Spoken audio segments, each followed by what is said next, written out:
Muyungko Anak. Standing for what is right, mga kaigsunan. Amen? Nibarog sila kung saan? Tama. Nga naman, kay kung Muyungko sila, nagsimbolo kadto sa pagsimba o dili-tinuod na Diyos. Tama, mga kaigsunan. Kining sugilanon ni Sadrach, Mesach ug Abednego, usap kini ka sugilanon niya gikan pa gyud sa una hangtod karon. Mabasa nila sa mga kining Bible story ang istorya ni Sadrach, Mesach, Abednego ug ang iyang higala nga si Daniel. Now, unsa may mga mensahe atong makuha sa ilahang sugilanon? Kung imong tanawon, ang kini nga sugilanon mo nitong panahon niya si Haring Nabucodonosor nagpatindog sa iyahang larawan nga bulawan. Unya, usa ka balaod sa iyang gingharian sa Babylonia kung patingugo na ang kining tanang tulungon sa gingharian sa Babylonia, kinahanglan ang tanang tao unsa Muyungko nianang panahona. Apan nakita sa hari nga naging tulong katawo ang Muyungko kinsa man ni? Sadrach, Mesach. Si Sadrach, Mesach o Abednego. Gipatawag dahil sila mga kaigsunan. Ngano wa man mo Muyungko? Ingon si Nabucodonosor nga tingali nakalimot ra mo sa balaod. Or tingali kanang wala lang mo'y gana nga Muyungko. Busa, ako ka mong hatagan o higayon nga Muyungko, panahon niya mutingog ang mga tulungon sa gingharian sa Babylonia o sa ingon niya mga Muyungko. Kay kung dili mo Muyungko, kung sa kanila'y balaod, itapog mo sa ilaab na kalayo. Pero unsa may ingon ni Sadrach, Mesach o Abednego? O hari, ang imong ingon dili na mimutubag. Pero kabalo ni nga naay Ginoo nga muluwas sa amo. Pero kung dili man ugani nan ang imong mapagbuon o hari mo'y matuman, pero di yun ni Muyungko sa imong larawan. Okay, so kabalo na tani. Karon, unsa may nahitabo mga kaigsunan? Diha diretso nasuko si Hari Nabucodonosor ug sila gigapos dayon gipainit ang mundo sa kalayo times 10. Kadto kainiton nga grabe na gyud inita, gipilong pa gyud kanapulo. Okay? Kanapulo mga kaigsunan. Karon, ato makita ang sugilanon mga kaigsunan nga samtang sila gihulog dito, kay gihulog mo yun sila, gigapos o niya gihulog. Ang nahitabo mga kaigsunan, natingala sila, natingala ang haring nga tulo ra man tong gigapos.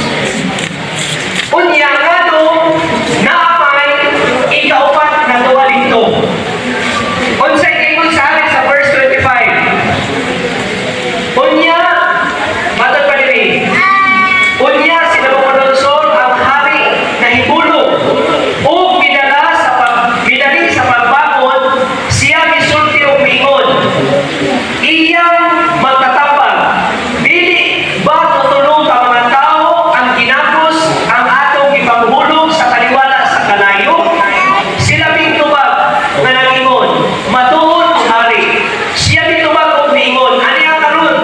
Nakita ko ang upat ka tao nga dili ginapos na nanglakaw kaliwala sa kalayo ug sila wala maunsa ug ang dagway sa ikaupat sama sa usa ka anak nga lalaki sa mga Diyos. Pila na kani sila kabog dito sa kalayo? Tulo ang gihulog pero naglakaw-lakaw, pila na kabog? Upat. Ingon ang hari nga akong nakita na ikaw pa daw sama sa anak sa Diyos na naglakaw-lakaw. No? Di basta-basta.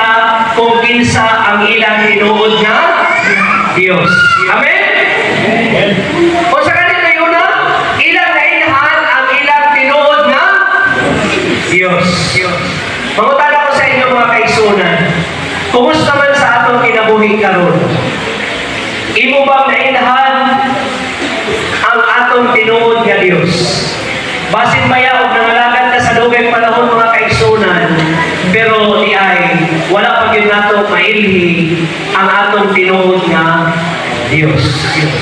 Number one mga kaigsunan, nakaila sila kung kinsa ilang Ginoo. Mao naningon sila nga dili mo yung po kay naay Ginoo nga muluwas sa amo, pero kung dili man ugaling miluwason, nan dili mi muyong ko ana. Standing for what is right mga kaigsunan. Amen? Niparok sila kung unsaan tama. Nga naman, kay kung iyong mo sila nagsimulo kadto sa pagsimba o dili tinuod nga Diyos.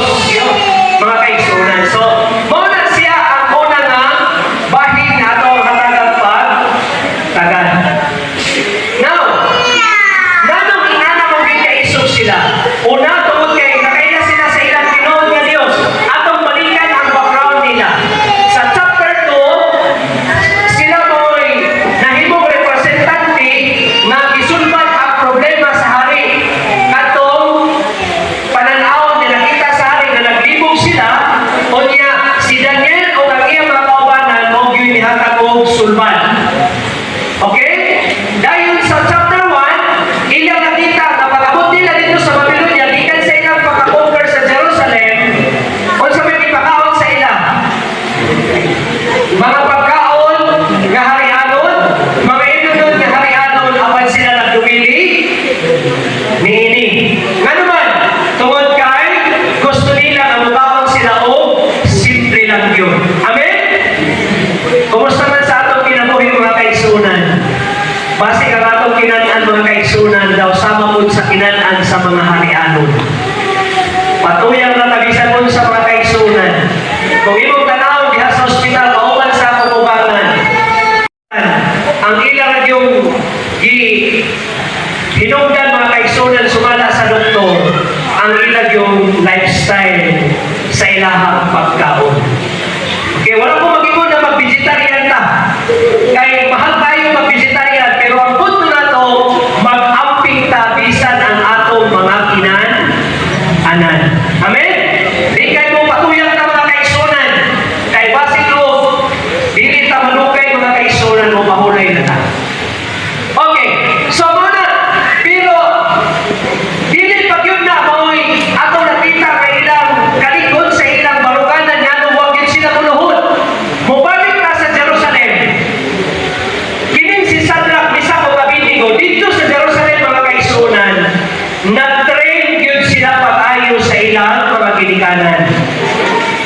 Dito pa lang sa sunod sa ilang panimalay, nag-train sila sa ilang mga ginikanan kung unsang pagkinabuhi Kristohanon.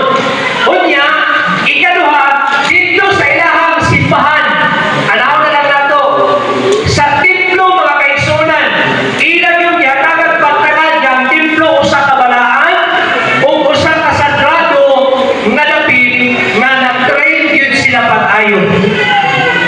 Mga kaigsunan, sa atong kinabuhi karon, kung maghiskot ang pagbarok sa kamatuoran kung unsay tama, magsugod pa lang yun sa atong panimalay. Asa magsugod mga kaigsunan para ta makabarok kung unsa ang tama? Magsugod sa atong panimalay. Ikaduha, makabarok ka kung unsa ang tama, magsugod sa panimalay. Ikaduha, magsugod sa sulod sa atong iglesia.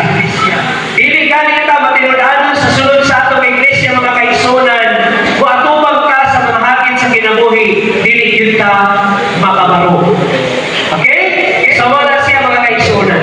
Karon, iyon diri ang pagbarok mga kaigsunan without confidence in God, it's impossible to stand for what is right. Ang pagbarok kung unsa ang tama, dili yun ka makabarok kung wala tay igok yun nga kumpiyansa diha sa atubangan sa atong Ginoo. Pwede pa sabot, di ka makabarok kung wala tay maayong relasyon sa atong Ginoo. Wala tay maayong relasyon sa atong Ginoo. Karon, mag-istorya-istorya sa atong mga kaigsunan. Nay, usa ka kanang sa politika ba? Ingon ko nga, umalis. Iharagid ka. Oh, iharagid ka. Ayaw na yun, kung asa ka na linya ka ron, iharagid ka. Advertisement ko siya ng kapitan, ako siya hingnan niya ka. Kung asa man ka karon, iharagid ka. Okay. So, mo muna akong trabaho na may munta na ihara ka, kaya siyempre, naaman na kita sa panahon niya, upili yun ka kung sa'y, atong mga yan, pilingon. Nidagan ang pilakad daw, na ako'y niyato sa iyan. Ningon mo dito ka, kap. Diri ka kap kay, mas okay diri. So, sa ako ningon na ko nga, ayaw na yun umalis diha ka, without offer, wala ka nan. Ako gingnan na diha yun ka, kay kung diha ka, ako nagatuo nga, di yun ka mawala sa imong posisyon. Mura na, pero pag-abot sa pikas, kap, dirita kay, mauni, dakahan yun kayo, pilay sa kilanon, niyo sa, ibalis yun. Eleksyon na. Ang resulta mga kaigsunan, wag yun siya balik. Ano na ito? Building!